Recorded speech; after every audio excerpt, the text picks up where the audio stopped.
Okay, बिस्मिल्लाहिर्रहमानिर्रहीम, अस्सलाम वालेकुम।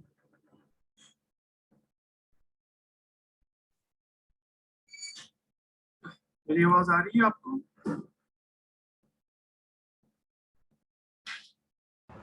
वालेकुम सलाम जी सर। ओके, इसका सेशन स्टार्ट करते हैं, बाकी स्टूडेंट्स भी इंशाल्लाह ताला ज्वाइन कर लेंगे। तो पहले मैं ये जानना चाहूँगा कि आपका ताल्लुक कौन से डिसिप्लिन से है? Sir BS CS and 17। अच्छा, सीएस से है आपका। और ये कंप्यूटर साइंस है या कंप्यूटर साइंस सिस्टम इंजीनियरिंग है? Computer science. कंप्यूटर साइंस से। और आपके कोर्स का टाइटल क्या है? सर माइक्रो प्रोसेसर असेंबली में। एंड असेंबली लैंग्वेज, सही है। असल में दूसरे डिसिप्लिन के स्टूडेंट भी कंबाइन हो जाते हैं ना, मिक्स हो जाते हैं, तो फिर थोड़ा सा जो है चीज़ें डिफरेंट अंदाज में चलती हैं। आपने क्या इम्प्रूवमेंट के लिए उठा रहे हैं या फेलियर है या फ्रेश है या क्या है आपका ये कोर्स? सर फेलियर कोर्स है और ये मेरा लास्ट कोर्स है, फिर इसके बाद मेरे वो degree degree eligibility criteria complete हो जाए। डिग्री कंप्लीशन के लिए है, तो यस आप सर। इम्प्रूवमेंट के लिए उठा रहे हैं या फ्रेश है? सर इम्प्रूवमेंट मतलब कि फेल कोर्स है मेरा। अच्छा, फेलियर है ये, आप उसको वो पास कर रहे हैं। Yes sir. चलिए ठीक है, हम स्टार्ट कर देते हैं। बिस्मिल्लाहिर्रहमानिर्रहीम। इस कोर्स में हम माइक्रो प्रोसेसर के बारे में जानेंगे और असेंबली लैंग्वेज प्रोग्रामिंग के बारे में जानेंगे। और आप आपका जो माइक है ना वो म्यूट कर दें। हाँ, अगर ज़रूरत पड़ेगी आपको कोई क्वेश्चन करना है तो फिर आप उस वक्त इसको अनम्यूट करके क्वेश्चन आस्क कर लीजिएगा। अब हम स्टार्ट कर देते हैं। और ये डॉक्यूमेंट हम आपको शेयर कर चुके हैं, अगर आपके पास नहीं है तो हम दोबारा आपको शेयर कर देंगे।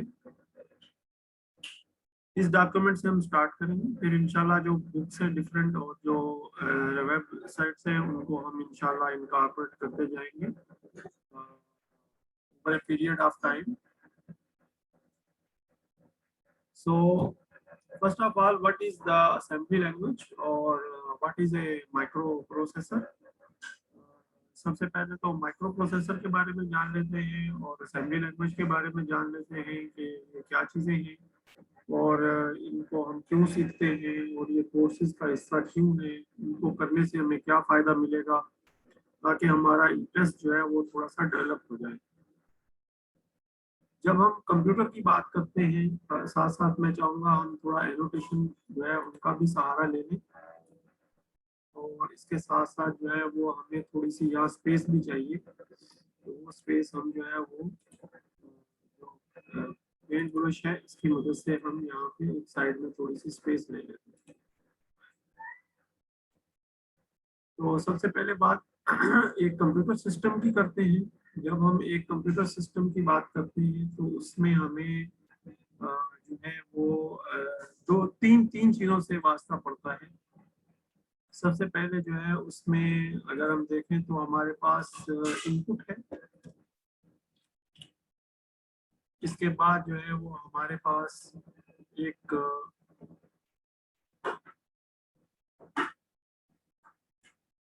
एक प्रोसेसिंग यूनिट है, सेंट्रल प्रोसेसिंग यूनिट, इसको सीपीयू कहते हैं और इसी को प्रोसेसर भी कहते हैं। और साथ साथ जो है वो हमारे पास एक आउटपुट ब्लॉक होता है।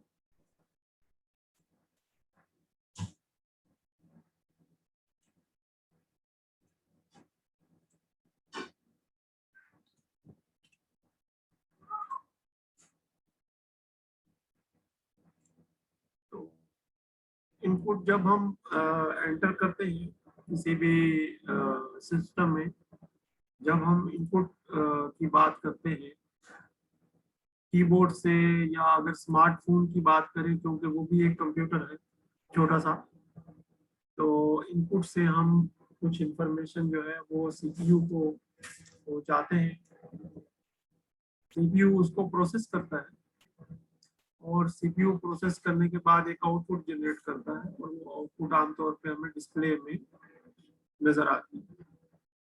डिफरेंट इनपुट डिवाइसेस होती हैं और इसी तरीके से डिफरेंट आउटपुट डिवाइसेस होती हैं।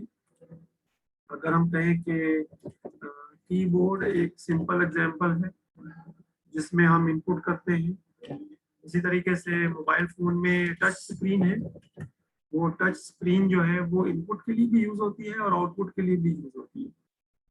इसके अलावा और भी बहुत सारी डिवाइसेस हैं जो कॉमनली यूज होती हैं, वो लिख लेते हैं। माइक्रोफोन है, और इसके अलावा अगर आप लैपटॉप यूज कर रहे हैं या कंप्यूटर सिस्टम यूज कर रहे हैं तो यूजुअली आपको माउस से वास्ता पड़ता है।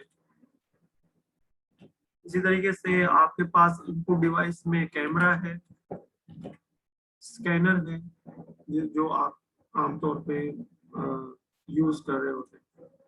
इस तरीके से अगर हम आउटपुट डिवाइसेस की एक छोटी सी लिस्ट बना दें तो आउटपुट डिवाइसेस में हमारे पास जो कॉमनली स्क्रीन होती है, आप इसको टच स्क्रीन भी कह सकते हैं अगर आप मोबाइल फोन में। और इसी तरीके से अगर कंप्यूटर है तो उसमें एलसीडी होगी या डिस्प्ले जिसको हम कहते हैं, डिस्प्ले हो सकता है। इसके अलावा प्रिंटर, आमतौर पे हम कोई डॉक्यूमेंट अगर प्रिंट करवाना चाहें तो वो आउटपुट डिवाइस के तौर पे हम इसको यूज करते हैं। स्पीकर जो है हमारे पास सिस्टम में जो स्पीकर लगा होता है वो एज ए आउटपुट डिवाइस के तौर पे यूज होता है। ये वो कॉमन इनपुट और आउटपुट डिवाइसेस हैं जिनसे हम ज्यादातर फेमिलियर हैं। अब सीपीयू के अंदर जाते हैं तो सीपीयू में जो मेन कंपोनेंट होता है वो कहलाता है प्रोसेसर। थोड़ा इसको मैं थोड़ा वाइट कर देता हूँ।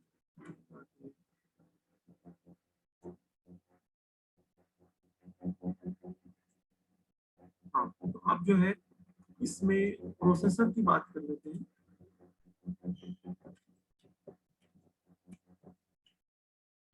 प्रोसेसर को आमतौर पे जो है वो कंट्रोलिंग एलिमेंट भी कहते हैं,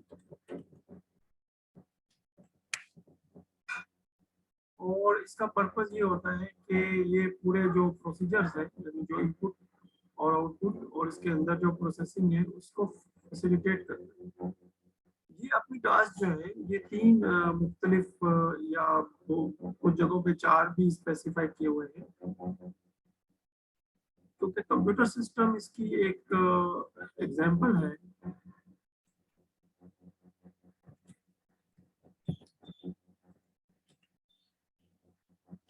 तो माइक्रो प्रोसेसर की जो टास्क होती हैं आमतौर पे इसको इन शॉर्ट माइक्रो प्रोसेसर या म्यूपी लिखा जाता है। ये जो है ये माइक्रो प्रोसेसर जो है उसका शॉर्ट, इसका एक शॉर्ट फॉर्म है। इसकी टास्क जो है वो तीन होती है। एक डेटा ट्रांसफर, जो कि हमें पता है कि जब हम इनपुट पे कोई चीज इन करेंगे, कुछ टाइप करेंगे, तो जब तक वो माइक्रो प्रोसेसर जो है उसके अंदर वो चीज नहीं जाएगी उस वक्त तक वो उसको प्रोसेस नहीं कर पाएगा। तो पहली चीज जो है वो डेटा ट्रांसफर है, जो कि माइक्रो प्रोसेसर ने करना है। अब ये मेमोरी से भी कर सकता है, जो हमने यहाँ शो नहीं किया है, लेकिन मेमोरी भी एक इम्पॉर्टेंट कंपोनेंट है। इसके बाद दूसरा काम जो है इसका वो मैथ ऑपरेशंस है, जो कि प्लस माइनस और लॉजिकल ऑपरेशंस भी हो सकते हैं। और तीसरा चीज जो है वो प्रोग्राम फ्लो कंट्रोल है, जिसमें के जो है वो लूप्स आते हैं, फॉर लूप है, इफ और इस तरीके से व्हाइल लूप्स है। ये चीजें हमने स्टडी की। इस तरीके से थोड़ा सा हमने माइक्रो प्रोसेसर के बारे में, थोड़ा सा हमने कंप्यूटर के बारे में, और थोड़ा सा जो है वो माइक्रो प्रोसेसर के जो फंक्शंस हैं उनके बारे में थोड़ा सा एक ब्रीफ एक यहाँ पे हमने आपको दे दिया। जी बेटा, आपका कोई सवाल है यहाँ पे? नो सर, फिलहाल तो मतलब नॉट पे। Thank you very much. ये इसकी हम रिकॉर्डिंग भी कर रहे हैं, ये रिकॉर्डिंग भी हम आपके लिए अवेलेबल कर देंगे, और आपके जो साथी हैं आपने सबको एक दफ़ा ज़रूर बताना है कि आज हमारी क्लास हुई है और एक जो है वो रिकॉर्डिंग जो है वो हमारे पास आप उसकी अवेलेबल। ओके, अब हम इसको ज़रा मिनिमाइज कर रहे हैं। ये जो हमने लिखा है, क्योंकि ये हमने लोकेशन से लिखा है तो ये सेव तो नहीं हो पाएगा, लेकिन रिकॉर्डिंग में ये मौजूद होगा।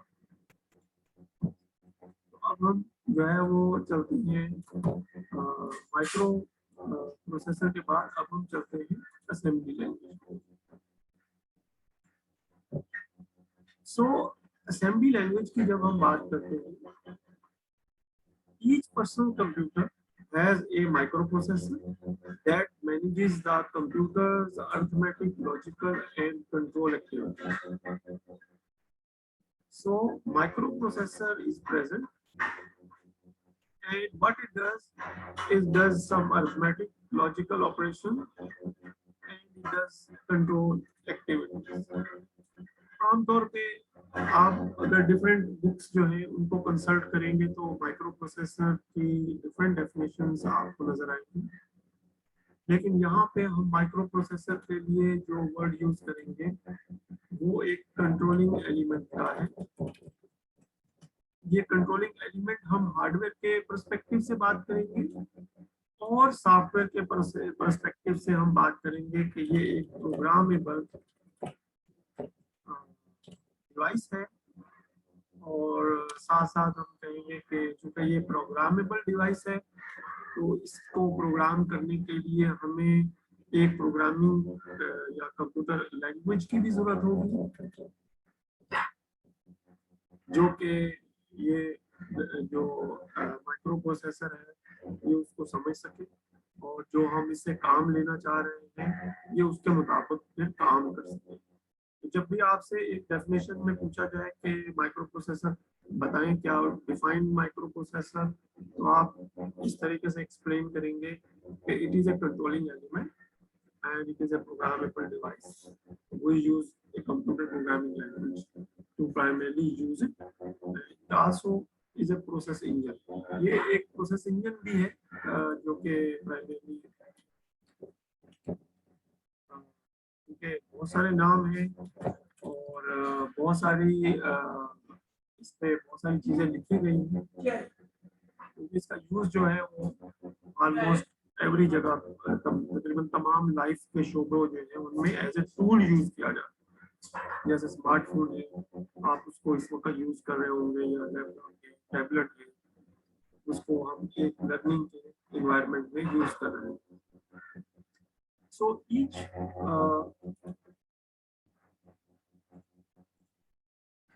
each family of processor has its own set of instructions for handling various operations such as getting input from keyboard, display information on screen, and performing various other jobs. इसमें एक वर्ड ये नजर आया, set of instructions. जो instruction होती है ये program assembly language program code जिसकी हम बात करेंगे, ये इंस्ट्रक्शन उसके अंदर एक लाइन को कहते हैं।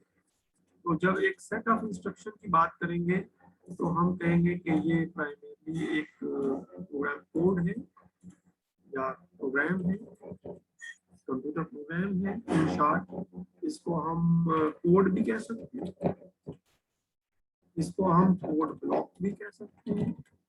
इसी तरीके से इसके डिफरेंट नाम, लेकिन जनरली हम इसको सेट ऑफ इंस्ट्रक्शन कहते हैं। और एक इंस्ट्रक्शन जो है ये उस कोड ब्लॉक के अंदर एक सिंगल लाइन को रिप्रेजेंट करती है।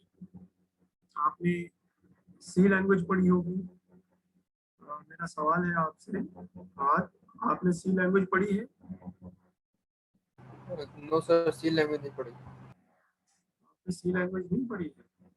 आपने कंप्यूटर साइंस है और इसमें कोई तो प्रोग्रामिंग लैंग्वेज पढ़ी होगी। ये सर उसमें सी प्लस प्लस पढ़ी थी, जावा पढ़ी है। ओके ओके, तो अगर हम सी प्लस प्लस की बात करें तो सी प्लस प्लस के अंदर आप एक चीज जानते हैं कि जो कोड लाइन है उसको कहते हैं स्टेटमेंट, और उसी स्टेटमेंट को प्राइमरली असेंबली लैंग्वेज में हम इंस्ट्रक्शन कहते हैं। लेकिन जब ये स्टेटमेंट जो है ये सी लेवल जो है ये एक हाई लेवल लैंग्वेज है जिसका सिंटैक्स जो है यानी जो लिखने का तरीका है वो ह्यूमन लैंग्वेज के ज्यादा करीब है, जबकि जो असेंबली लैंग्वेज है इसमें हम उसको इंस्ट्रक्शन कहते हैं। और असेंबली लैंग्वेज जो है ये एक लो लेवल लैंग्वेज है और इसका जो सिंटैक्स है ये मशीन लैंग्वेज के ज्यादा करीब है। तो थोड़ा सा यहाँ पे हमने इसको जरा इस तरीके से लिख दिया है कि ताकि ये एक छोटा सा कंपैरिजन जो है ये भी आपको नजर आ जाए। इसको थोड़ा सा रिपीट कर लेते हैं कि सी प्लस प्लस में या जावा में एक जो प्रोग्राम की एक कोड की एक लाइन होती है, यानी इसको हम सी प्लस प्लस में एक कोड लाइन कह दें, line of single line of code या सिंगल कोड लाइन, ये एक स्टेटमेंट कहलाती है। और सी जो है ये बजाते खुद एक हाई लेवल लैंग्वेज है क्योंकि इसका सिंटैक्स ह्यूमन लैंग्वेज के ज्यादा करीब है, जबकि इसके मुकाबले में जो असेंबली लैंग्वेज है ये इसका जो एक सिंगल कोड लाइन है ये कहलाती है, ये इंस्ट्रक्शन कहलाती है और ये लो लेवल लैंग्वेज है और इसका सिंटैक्स जो है ये मशीन लैंग्वेज के ज्यादा करीब है। मशीन लैंग्वेज क्या है? मशीन लैंग्वेज जो है वो प्राइमरी बाइनरी लैंग्वेज है। मशीन जो है मशीन लैंग्वेज जो है वो बाइनरी लैंग्वेज है।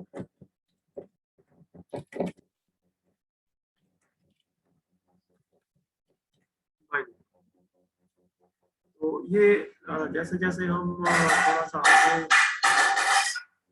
आगे बढ़ेंगे हमें मजीद चीज़ों का जो है वो पता जो है वो चलता चला जाएगा। सो यहाँ तक हम पहुंच चुके थे। These set of instructions are called machine language instructions. A processor understands only machine language instructions, which are strings of 1 and 0s.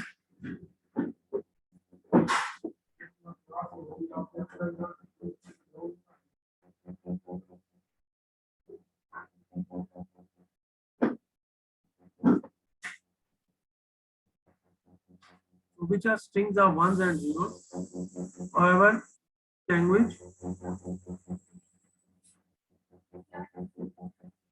machine language is too complex for using in the software development. चूंकि machine language को समझना और इस पे काम करना जो है require a considerable amount of time and effort. So that's why इस पे काम करना इतना आसान नहीं है, एक मुश्किल लैंग्वेज है क्योंकि हर आर्किटेक्चर जो है वो डिफरेंट है. So the low level assembly language is designed for a specific family of processors that presents various instructions in symbolic code and a more understandable form. Symbolic code जो है इसकी हम बात करेंगे, जो इंस्ट्रक्शन के अंदर हम यूज करते हैं डिफरेंट कोड्स जो कंप्लीट टास्क, इसको असेंबली लैंग्वेज में और भी कुछ चीज़ों के बारे में कुछ और भी चीज़ें हैं। अब यहाँ से हम थोड़ा सा आगे जाएंगे तो ये सारी चीज़ें हम बताते चले जाएंगे, लेकिन जब आप रिकॉर्डिंग देख रहे होंगे तो उसमें ये चीज़ें प्रेजेंट होंगी क्योंकि हमारे साथ सैयद जोहेब भी मौजूद है। जी बेटा सैयद जोहेब, आप क्या हाल है? आप ठीक है? अस्सलाम वालेकुम।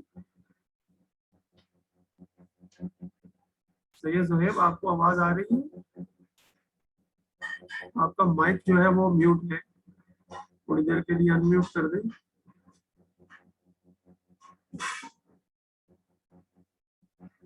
ओके हम ये सुन नहीं रहे।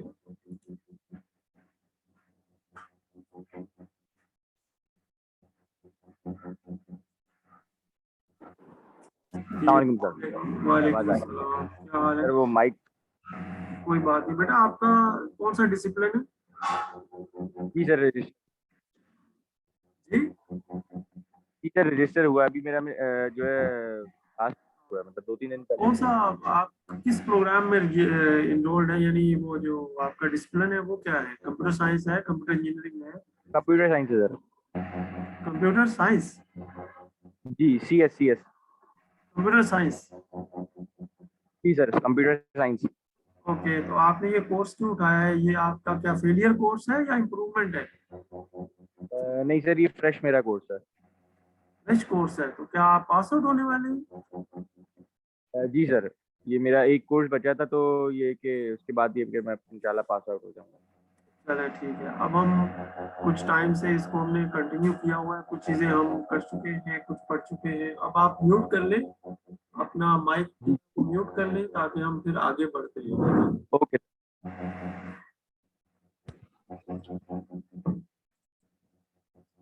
ओके,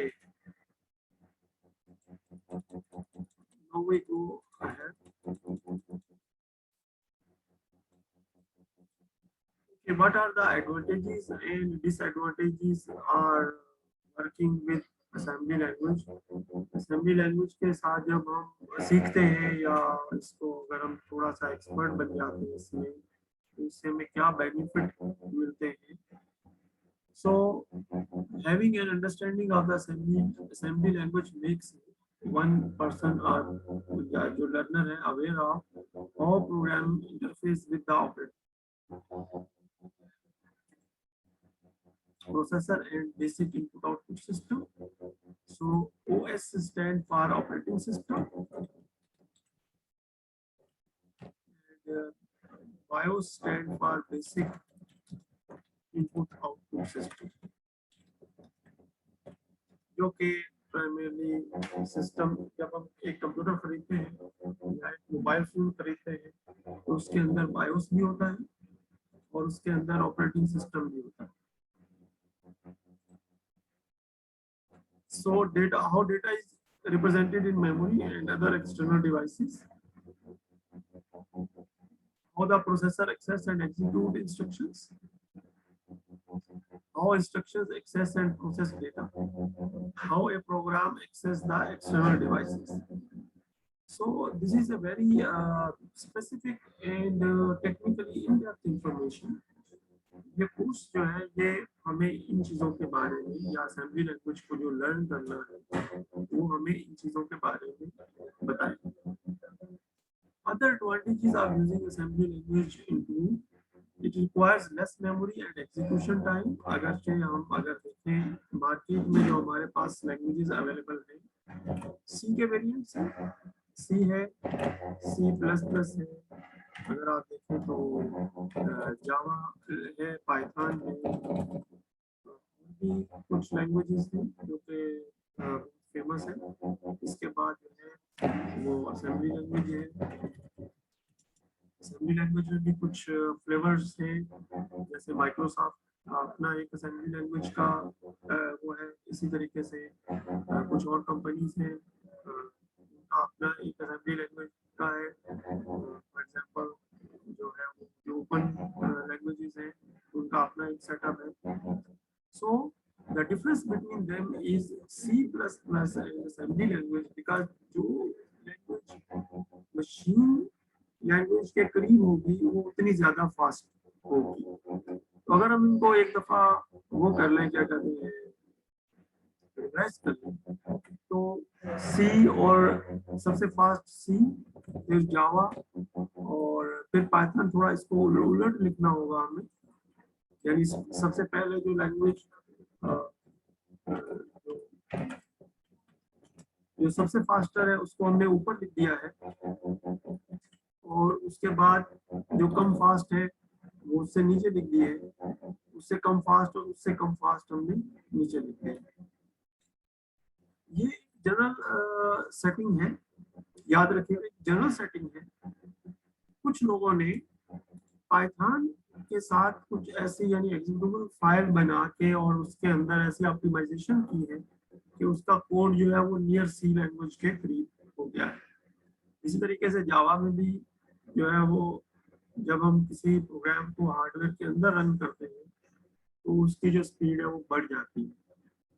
तो इसी तरीके से एक प्रोग्राम जो है इसमें स्पीड और अगर मेमोरी कंस्ट्रेंट हो तो उसके जो मेमोरी रिक्वायरमेंट्स हैं, जैसे आप जानते हैं कि गेम्स जब रन होती है तो मेमोरी में काफ़ी ज़्यादा उनको स्पेस चाहिए होती है।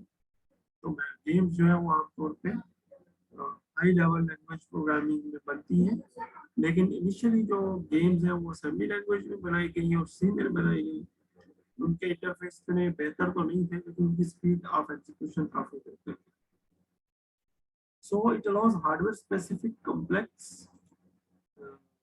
jobs in an easier way। थोड़ा इसके मैं आपको एक एग्जांपल दे देता हूँ। अगर हमारे पास जो है वो एक फॉर एग्जांपल पेट्रोल पंप है, अगर हम पेट्रोल पंप पे जाते हैं तो वहाँ से पेट्रोल डलवाते हैं और वो लीटर्स में वो डालते हैं और वो उसका तल्लक पैसों के साथ होता है।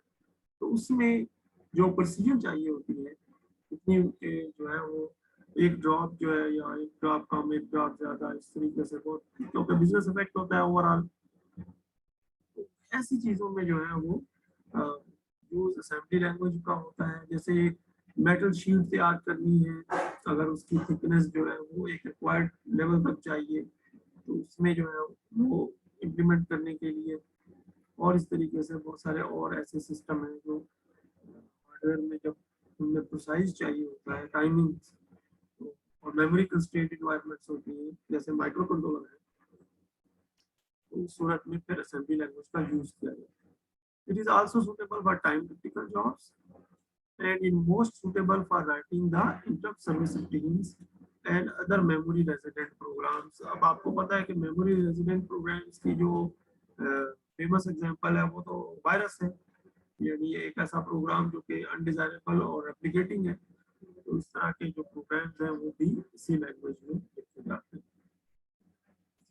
So this is some motivation and some reasons behind this learning of this assembly language programming. और चूंकि ये बहुत पावरफुल है, बहुत अरसे से ये लैंग्वेज मौजूद है और इसको अभी तक रिप्लेस नहीं किया जा सका है किसी और लैंग्वेज के साथ। अगरचे मार्केट में जो पाइथन है और जो सी है और जावा है उनका शेयर बहुत ज़्यादा है और as compare to assembly, but assembly language is still part of many engineering as well as scientific disciplines। आप जैसे इस चीज़ को सीखते हैं, मुझे अच्छे तरीके से याद है जब मैंने कंप्यूटर साइंस में कराची यूनिवर्सिटी से हम डिप्लोमा कर रहे थे उस वक्त भी उन्होंने हमें जो है वो हार्डवेयर और असेंबली लैंग्वेज जो है वो पढ़ाई। इसके अलावा जो है वो उन्होंने हमें असेंबली लैंग्वेज जो है वो इंजीनियरिंग के दौरान में भी पढ़ाई थी और मास्टर्स में भी जो है वो असेंबली लैंग्वेज की चीज़ें जो है वो करवाई। Now we move forward and basic features of PC hardware। हम इस डॉक्यूमेंट को फॉलो कर रहे हैं और इसी डॉक्यूमेंट के ऊपर फोकस करते हुए आगे बढ़ेंगे और एक वेबसाइट है जिसको हम यूज करेंगे। आगे जाने से पहले मैं समझता हूँ कि अगर हम एक असेंबली लैंग्वेज प्रोग्राम को देख लें और उस असेंबली लैंग्वेज प्रोग्राम के बारे में खुद को थोड़ा सा फैमिलियराइज कर लें किस तरीके से एक असेंबली लैंग्वेज प्रोग्राम होता है और इस चीज़ को फिर हम आहिस्ता आहिस्ता जो है सीखें। इसके लिए हमने आपके साथ एक डॉक्यूमेंट एक वेबसाइट शेयर किया था और उस वेबसाइट उसी डॉक्यूमेंट से लिंक है। जब हम इस वेबसाइट पे जाएंगे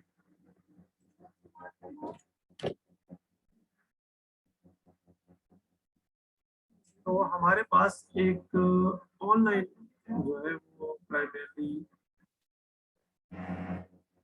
ऑनलाइन जो है वो एक एडिटर और उसका जो रिजल्ट है वो पेन ये ओपन हो जाएगा और इसमें हम जो है वो प्राइमरी प्रोग्राम लिख सकते हैं और उस प्रोग्राम को रन कर सकते हैं। ये एक हेलो वर्ल्ड का प्रोग्राम है। अगर हम इसको एग्जीक्यूट करते हैं तो ये हमें एक आउटपुट जनरेट करेगा और उस आउटपुट के अंदर हेलो वर्ल्ड जो है वो हमें लिखा हुआ नजर आएगा। ये प्रोग्राम इस वक्त इसकी टोटल 15 लाइंस हैं। अगर आप देखें स्टार्टिंग फ्रॉम लाइन 1 to 15, और इसके अंदर डिफरेंट इस कोड के अंदर डिफरेंट जो है वो पार्ट्स, इन पार्ट्स को हम सीखेंगे। इसमें एक चीज जो देखिएगा, कमेंट्स जो है वो सेमी कॉलन के साथ जो है वो लिखे जाते हैं। कमेंट्स जो है वो सेमी कॉलन के साथ लिखे जाते हैं। तो सेमी कॉलन के बाद आगे जो भी चीज लिखेंगे वो जो कंपाइलर होगा वो उसको इग्नोर कर देगा। इस प्रोग्राम के बारे में हम इंशाल्लाह जानेंगे। अभी हमने सिर्फ इस प्रोग्राम को एग्जीक्यूट किया है, और एग्जीक्यूट करने के बाद हमने इस प्रोग्राम की जो आउटपुट है उसको हमने यहाँ पे देखा है कि इसने हेलो वर्ल्ड प्रिंट किया है। अगर हम यहाँ हेलो वर्ल्ड की जगह कुछ और टाइप कर देते हैं, क्योंकि अभी तो हम यही कर सकते हैं। अगर हम यहाँ हमदर्द यूनिवर्सिटी लिख देते हैं और उसके बाद इस प्रोग्राम को एग्जीक्यूट करवाते हैं, तो आफ्टर एग्जीक्यूशन ये जो है ये यहाँ पे हमदर्द यूनिवर्सिटी जो है वो लिख देगा। अब हम इस प्रोग्राम की डिटेल में इस वक्त तो नहीं जाएंगे। अब हम दोबारा से वापस जो है वो अपने कंटेंट्स की तरफ जाएंगे। जो हमारी बुक है, जो हमारी गाइड है, जिसको हम फॉलो कर रहे हैं, और उसमें जब ये प्रोग्राम आएगा तो इस प्रोग्राम की तमाम लाइनों को हम अंडरस्टैंड करेंगे, और उसके बाद हम इस प्रोग्राम के अंदर कुछ चेंज करके देखेंगे, और आपसे भी फिर हम कुछ टास्क छोटी सी कि आप इसमें एक दो चेंजेस करें, और वो चेंजेस करने के बाद आप जो है वो हमें अपने जो लर्निंग एक्सपीरियंस है उसको शेयर करें। अगर यहाँ आपके ज़हन में कोई सवाल आ रहा है तो आप हमसे पूछ सकते हैं। जी ज़ुएब, आपका कोई सवाल है यहाँ पे?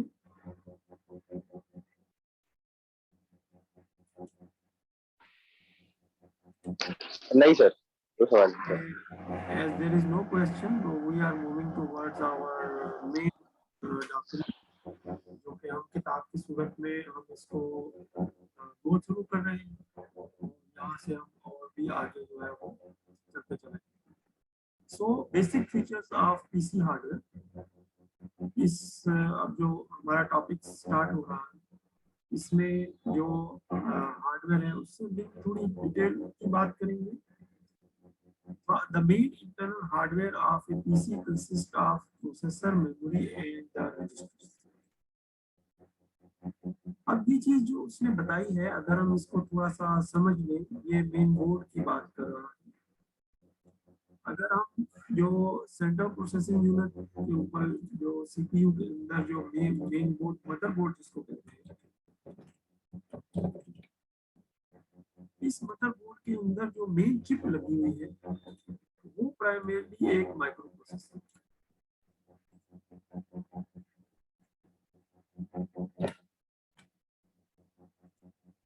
ये माइक्रो प्रोसेसर जो है इसके अंदर भी इसके कुछ कंपोनेंट्स हैं जिनको हम आइडेंटिफाई कर सकते हैं, लेकिन इस बोर्ड के ऊपर एक जो और इम्पोर्टेंट चीज है वो कहलाती है मेन मेमोरी।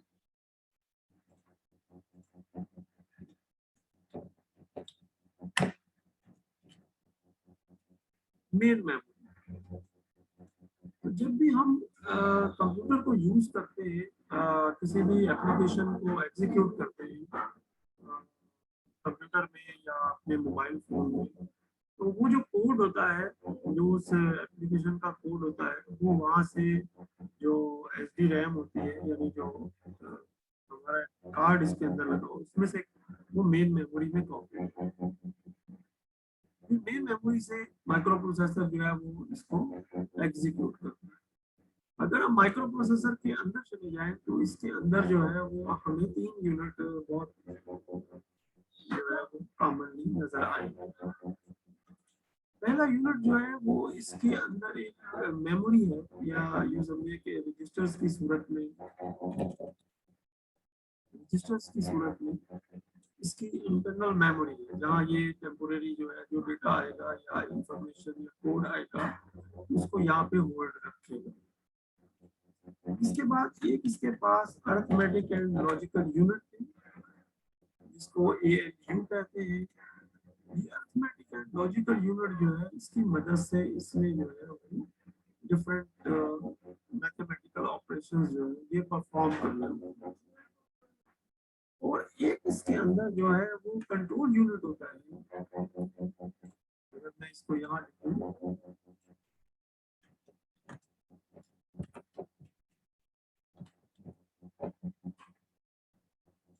जो हेल्प करता है इसको ये सारी टास्क जो है वो करने के।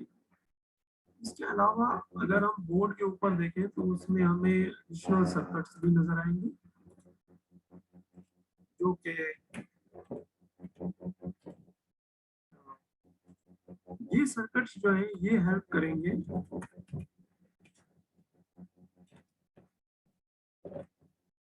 या वायरिंग है ये हेल्प करेगा ताकि जो इंफॉर्मेशन है वो एक जगह से दूसरी जगह मूव कर सके। तो इस नॉलेज के साथ अगर हम दोबारा इसको रीड करें, the main internal hardware of A PC consist of A processor, memory and the registers which inside the microprocessor.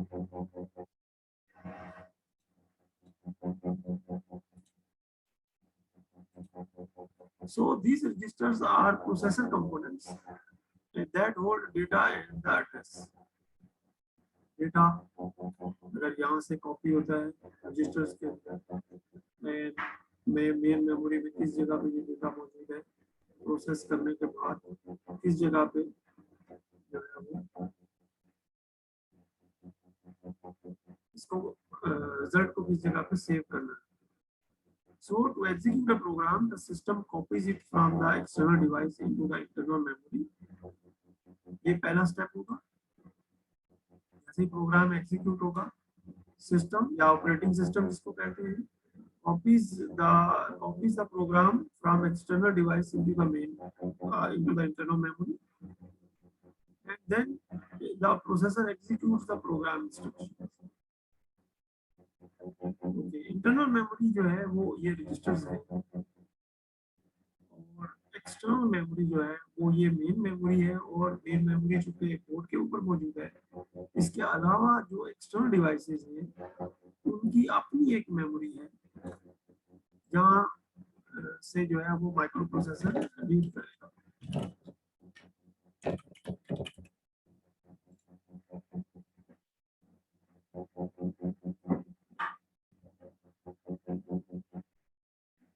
External devices. So the fundamental unit of computer storage is a bit. अब information की बात कर रहे हैं। 1 bit हम जानते हैं logic level को रिप्रेजेंट करते हैं। इट कुड बी ऑन यानी इसकी वैल्यू 1 हो सकती है, इट कुड बी ऑफ यानी इसकी वैल्यू 0 हो सकती है, and a group of 8 related bits make a byte on most of the modern computers. तो आमतौर पे जो है वो बिट और बाइट का रिलेशनशिप जो है वो हमें पता होना चाहिए कि जो बिट है प्राइमरली ये बाइनरी डिजिट जो है उसका शॉर्ट फॉर्म है, उसका शॉर्ट फॉर्म है, और इसकी वैल्यू 0 या 1 हो सकती है। इसी तरीके से जो एक बाइट है वो 8 बिट के बराबर होती है, 8 बिट्स के बराबर एक बाइट जो है।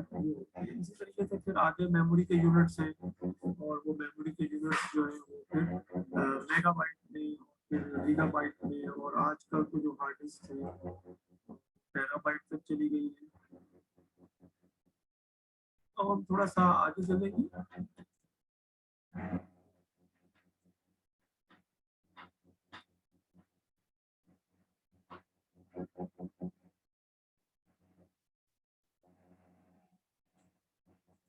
एक और स्टूडेंट जो है उन्होंने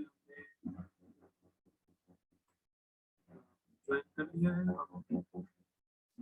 बस आगे चलते हैं।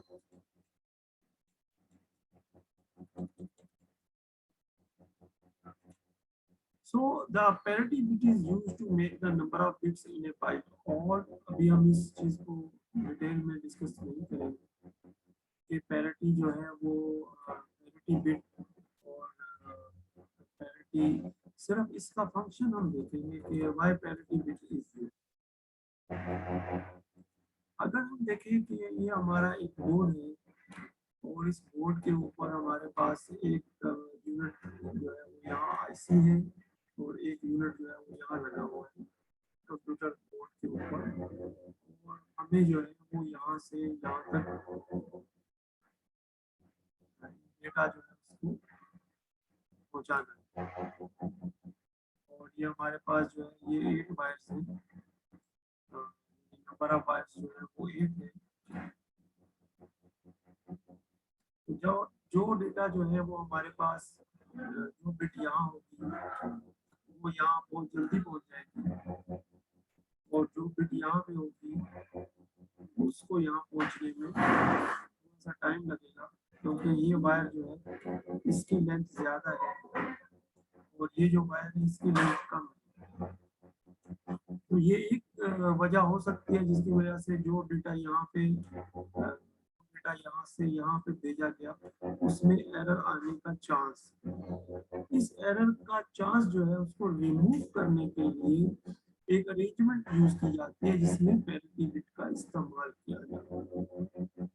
इस पैरिटी बिट के बारे में जब डिटेल्स आएगी तो उस वक्त फिर हम इसको मजीद डिटेल में सीखेंगे कि पैरिटी बिट जो है वो किस तरीके से नंबर ऑफ बिट्स को ऑड या नंबर ऑफ बिट्स को इवन बनाते हैं।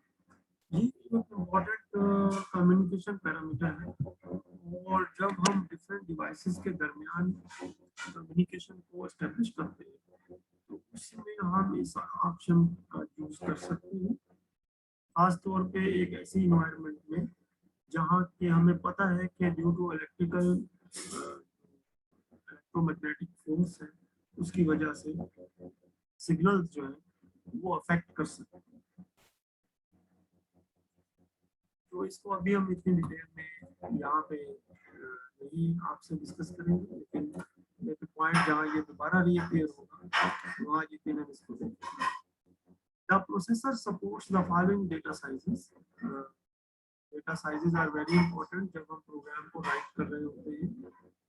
So a word which is a 2 byte data item, 2 byte data item means अगर हम इसको यहाँ ड्रॉ कर लें कि 1 बाइट जो है ये हमारे पास जो है इसमें D0 से लेकर D7 तक टोटल 8 बिट्स होंगी। अगर मैं इसको पूरा शो कर दूं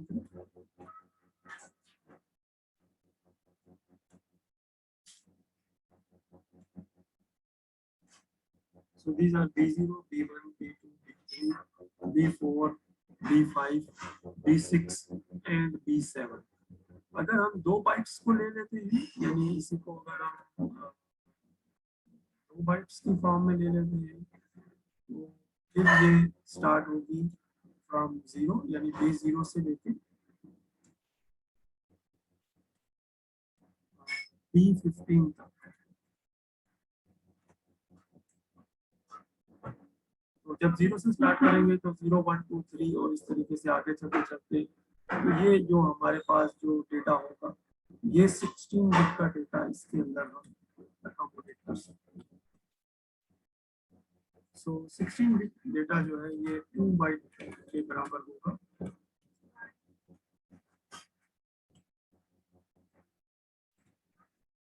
और इसको जो है वो नॉर्मली एक वर्ड कहते हैं बाइट।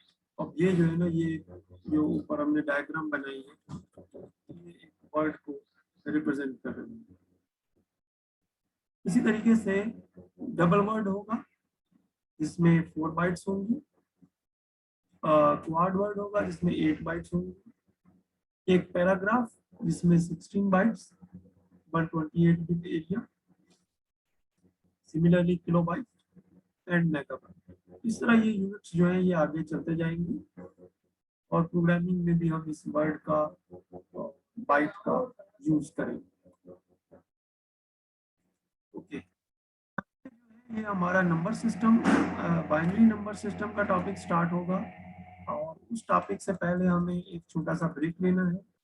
अब हम तकरीबन 10 मिनट का एक ब्रेक लेंगे, और 10 मिनट के ब्रेक के बाद हमारा नेक्स्ट सेशन जो है वो स्टार्ट होगा इंशाल्लाह। हमारे साथ कौन कौन मौजूद है? हमारे साथ जो है वो आज शकील है जी। आज शकील, हम 10 मिनट के बाद दोबारा नया सेशन स्टार्ट करेंगे। इस सेशन को अब हम कंप्लीट कर रहे हैं। ओके ठीक है सर, नो प्रॉब्लम। आपको नया लिंक भेजता हूँ मैं। ओके, अल्लाह हाफिज। ओके सर, अल्लाह हाफिज़।